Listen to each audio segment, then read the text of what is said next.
Panti Sosial Rehabilitasi Anak berhadapan dengan hukum Indralayo bakal membekali keterampilan terhadap 3 pelaku pembunuhan disertai ruda paksa korban AA di area kuburan Cino, Palembang.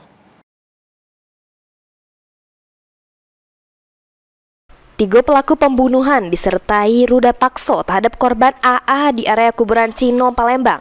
Ini lagi menjalani rehabilitasi di Panti Sosial Rehabilitasi Anak berhadapan dengan hukum atau PSRABH Indralayo Ogan Ilir. Diketahui ketiga pelaku tersebut masih di bawah umur galau. Ketiganya ialah MZ 13 tahun, NS 12 tahun, serta AS 12 tahun. Selama rehabilitasi, Panti bakal ngecek keterampilan perbengkelan terhadap ketiga pelaku di Panti tersebut. Menurut pihak Panti, ketiga pelaku ini kondisinya sehat serta menjalani aktivitas sesuai peraturan Panti.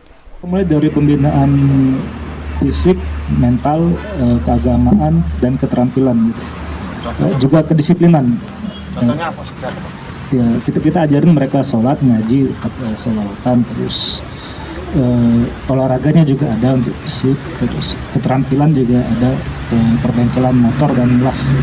Ada keterampilan khusus yang diajarkan? Ada. Sementara otak pelaku juru kasus ini berinisial IS, 16 tahun, ditahan di sel tahanan Mapolrestabes Palembang karena sesuai undang-undang memang harus ditahan. Sedang ketiga pelakunya menjalani rehabilitasi sesuai dengan undang-undang sampai putusan persidangan selesai. Mulyadi, PAL TV.